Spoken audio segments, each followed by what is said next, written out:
All right, welcome back to our Chat with a Coach feature. We are so excited to have another one of our coaches, Graham Chapman, on with us today. Hi, Graham. How you doing? I am doing great. How about yourself? Fantastic. Good to hear. It's going to be a fantastic day if you're watching Chat with a Coach. So, we brought Graham on here to talk a bit more about his recent clients, Patrick and Amanda Sullivan. Graham, can you tell me a little bit about what brought Patrick and Amanda to FranCoach? I can. Um, Very fortunate that I have some great friends. One of them is the CEO of a franchise focused company called Location 3. His name's Alex Porter. He and I have gotten to know each other after serving for many years together in the IFA and the franchising community. Once we're, I guess you could say, frenemies as competing agency leaders in the space, but he's an awesome guy and I'm lucky to know him. We were hanging out at the IFA summer board meetings over the summer. He was asking me about, the new things that I'm doing, sort of my second chapter in franchising. Told him about all the great work that we do at FranCoach, helping people find their right franchise match. And as fate would have it, I guess, one of his fraternity brothers, Patrick Sullivan, was just sort of starting his journey, Mhm. figuring out what he and his wife would like to invest in as new entrepreneurs, new franchise owners. Alex was kind enough to put me in touch with Patrick and Amanda, and it turned out to be the right time as Amanda, specifically, Patrick's wife, was getting more and more serious about what she wanted to do as leading a business. Now that their kid, affectionately known as the Caviar Kid, their young daughter who apparently has expensive tastes, I love what that. they were going to do to help create the lifestyle that all of them wanted, Yeah. and giving Amanda this opportunity to pursue her path as a business owner after working in the agency world for a lot of years. Absolutely. So when they came to FranCoach, how was that discovery process for them? Were there any challenges or hurdles? And then how did you guys kind of address that as a team?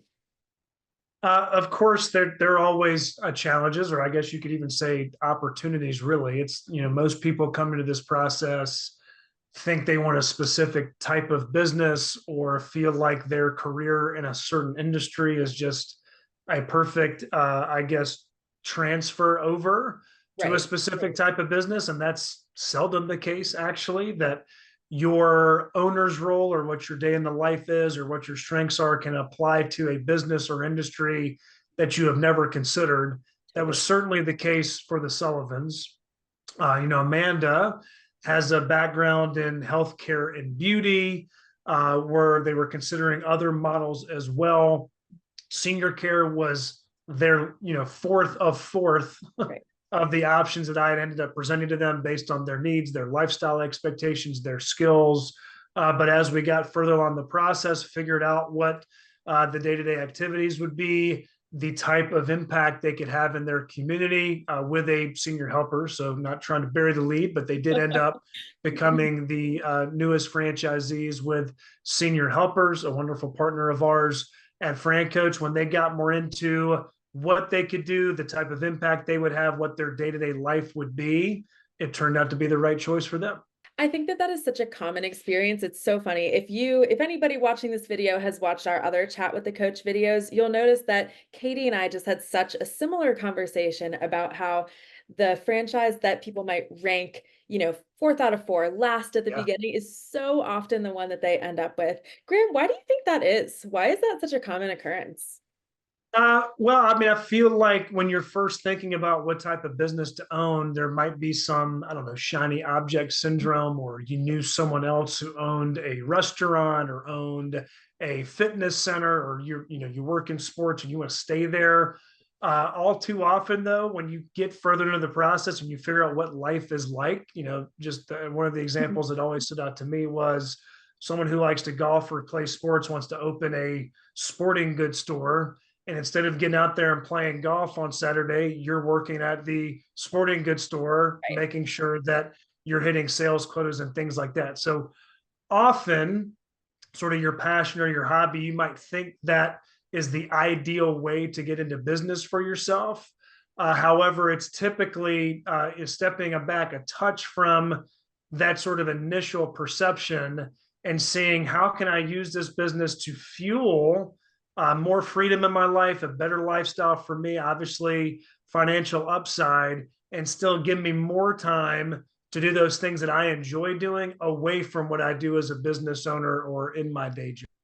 Absolutely. I think it's such a common misconception that you need to go into business for the specific thing that you have a passion for, right? Sometimes, your business is what allows you to pursue that passion outside of work. I think it's so well said, that perspective on it, Graham. Thank you.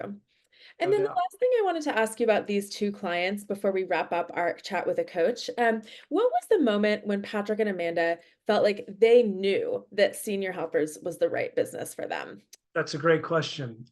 Honestly, it was when they got enough time with the team at Senior Helpers, Mhm. when they had connected with the CEO, Peter Ross, who, even after a number of private equity injections into that company, keeps coming back because he is so passionate about the impact they have in their communities. The fact that not only Peter, but Rob and others on that team, if you've been there for a decade, that means you're like one of the youngest tenured people there, that there's such Incredible. tenure and stickiness with that culture. They just felt like the loyalty and commitment that the corporate team had showed, and speaking to other franchise owners who believed in the mission of the brand and how they're making a real difference in the community, the more they got to know the people at the corporate level and as other fellow franchisees at Senior Helpers, it made perfect sense to them.